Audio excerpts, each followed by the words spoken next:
প্রিয় ছাত্রছাত্রীরা, আজকে আমি তোমাদেরকে এই ভিডিওর মাধ্যমে ক্লাস 9 এর ভূগোলের যে সমস্ত প্রশ্নগুলো দেওয়া হয়েছে সেকেন্ড সামেটিভের জন্য স্কুল নম্বর 12 পেজ নম্বর 479, সেখানে যে এমসিকিউ মেসিউর একটা প্রশ্ন আছে, অর্থাৎ 1 নম্বর এবং 2 নম্বর প্রশ্নের যে প্রশ্নগুলো আছে সেগুলো আমরা আলোচনা করবো আজকে এই ভিডিওর মাধ্যমে। তোমরা ভিডিওটা শুরু থেকে শেষ অবধি অবশ্যই দেখবে, আর চ্যানেল যদি নতুন হয়ে থাকে অবশ্যই তোমরা চ্যানেলটাকে সাবস্ক্রাইব করে রাখবে পরবর্তী যে স্কুলগুলো আছে সেগুলোর প্রশ্ন উত্তর পাওয়ার জন্য। এবং এর আগের যে স্কুলগুলো ছিল সেগুলোর প্রশ্ন উত্তর আমরা আলোচনা করে দিয়েছি, তোমরা প্লে লিস্ট থেকে পেয়ে যাবে সেই প্রশ্ন উত্তরগুলো, অবশ্যই তোমরা সেখান থেকে দেখে নিও। আর আজকে আমরা আলোচনা করবো এই যে আমাদের 12 নম্বর স্কুলের প্রশ্ন উত্তর, এগুলোর পিডিএফ তোমরা পরবর্তীতে আমাদের টেলিগ্রাম চ্যানেল থেকে তোমরা পেয়ে যাবে। আমাদের টেলিগ্রাম চ্যানেলের লিঙ্ক ডেসক্রিপশনে দেওয়া হয়েছে, সেখান থেকে তোমরা যুক্ত হতে পারো। তো 12 নম্বর যে স্কুল সেখানে আছে কি বিভাগ ক, সেখানে যে প্রশ্নগুলো আছে 7টা প্রশ্ন 1 নম্বর করে দেওয়া আছে 7 নম্বর।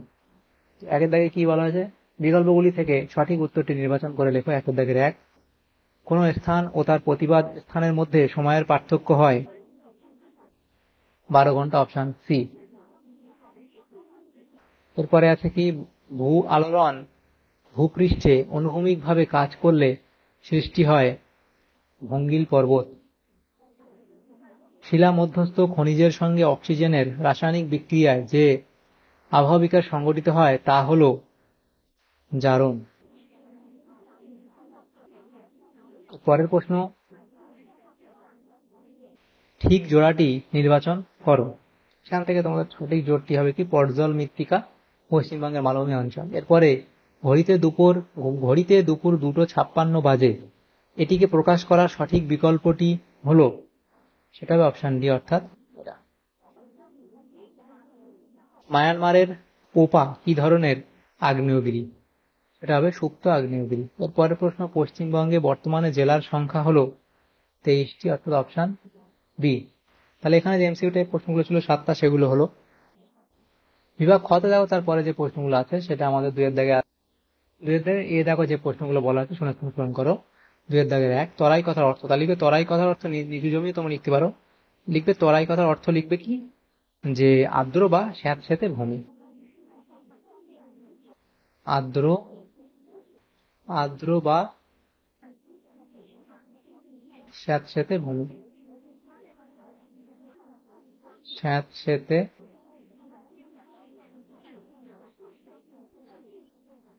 ভূমি। এটি বিশেষ করে হিমালয় পর্বতের পাদদেশের কাছাকাছি ভূমি, পাশাপাশি জলাভূমি ও তৃণভূমি অঞ্চলকে বোঝায়।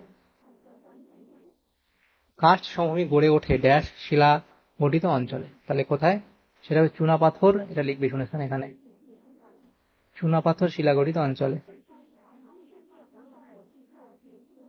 এরপরে শুদ্ধ এবং অশুদ্ধ নির্বাচন করো। প্রথম প্রশ্ন, কেন্দ্রমণ্ডলের সৃষ্ট পরিচালন স্রোত পাত সঞ্চালনের প্রধান শক্তি, এটা হচ্ছে অশুদ্ধ।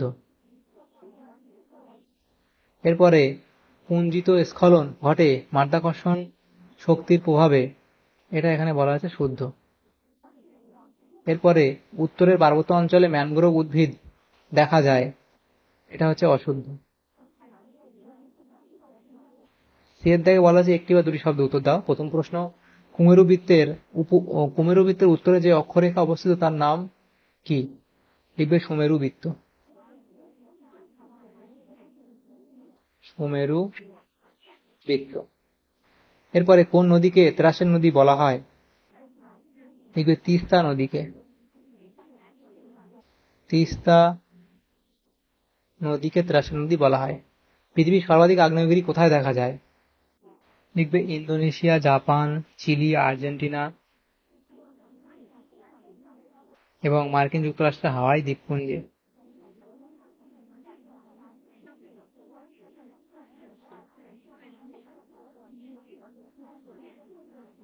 ইন্দোনেশিয়া,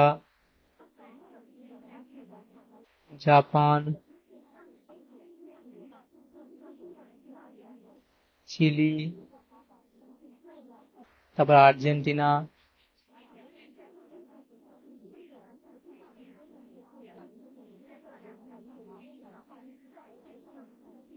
ও হাওয়াই দ্বীপপুঞ্জে।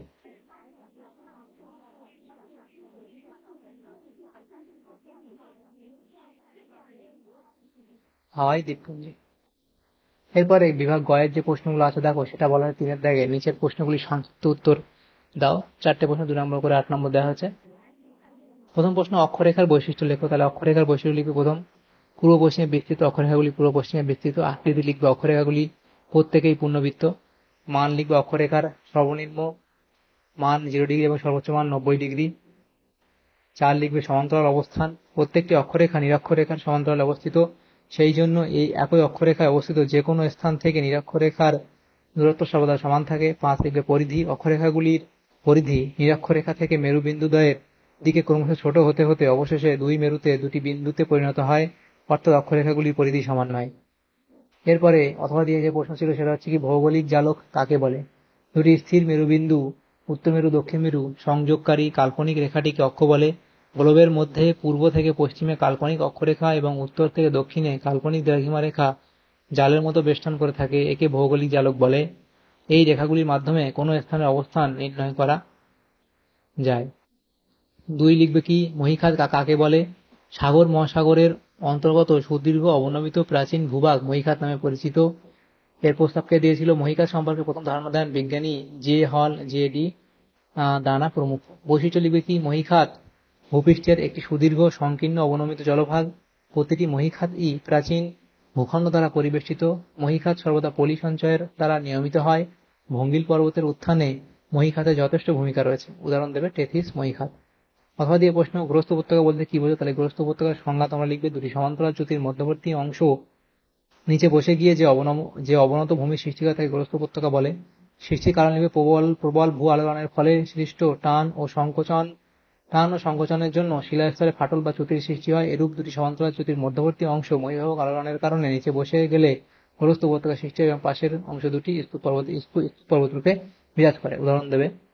এরপরে 3 কি বলা আছে, রেগোলিথ কি? তার রেগোলিথের সংজ্ঞা লিখবে। মালচিং কি? লিখবে, শুষ্ক বা মরুপ্রায় অঞ্চলে মাটির উপর লতাপাতা, খড়কুটো, ঘাস, আগাছা প্রভৃতি বিছিয়ে রাখলে মাটির বাষ্পীভবনের হার হ্রাস পায় এবং আর্দ্রতা বজায় থাকে, ফলে চাষবাসের সুবিধা হয়। মৃত্তিকা সংরক্ষণের এই পদ্ধতিকে মালচিং বলে। 4 দাগে বলা হচ্ছে কি, সামাজিক বনসৃজনের উদ্দেশ্য লেখো। কোনো সরকারি বা স্বেচ্ছাসেবক সংগঠন অনাবাদী পতিত জমিকে বৃক্ষরোপণের যে পরিকল্পনা গ্রহণ করে তাকেই সামাজিক বনসৃজন বলে। প্রকৃতি সম্পর্কে সচেতনতা বাড়াতে এবং সবুজের সংরক্ষণে এর গুরুত্ব অপরিসীম। অথবা দিয়ে প্রশ্ন ছিল কি, পশ্চিমবঙ্গের বৃহত্তম ও ক্ষুদ্রতম জেলা দুটির নাম লিখো। তাহলে পশ্চিমবঙ্গের বৃহত্তম জেলা লিখবে দক্ষিণ 24 পরগনা এবং ক্ষুদ্রতম জেলা হচ্ছে কি, কলকাতা। তাহলে এগুলো হলো। এরপরে দেখো, আচ্ছা আমাদের এখানে বিভাগ ক, খ এবং গ এর মধ্যে এই প্রশ্নগুলি ছিল ক্লাস 9 এর সেকেন্ড সামেটিভের জন্য 12 নম্বর স্কুলে ভূগোলের এই 3টে বিভাগের এই সমস্ত প্রশ্নগুলি ছিল ক্লাস 9 এর এমসিকিউ যে প্রশ্নগুলো আছে সেগুলো এই 3টে বিভাগের 1 নম্বর 2 নম্বর প্রশ্ন, এই প্রশ্নগুলি ছিল 3টে বিভাগের। সমস্ত প্রশ্নের উত্তর আমরা আলোচনা করে দিলাম এই ক্লাস 9 এর 12 নম্বর স্কুলের ভূগোলের। তোমাদের যদি সামান্যতম উপকার এসে থাকে ভিডিওটা অবশ্যই লাইক করবে, বেশি বেশি করে বন্ধুদের সাথে শেয়ার করবে এবং পরবর্তী যে স্কুলগুলো আছে সেই স্কুলগুলোর প্রশ্নোত্তর পাওয়ার জন্য অবশ্যই তোমরা আমাদের চ্যানেলটাকে সাবস্ক্রাইব করে রাখবে।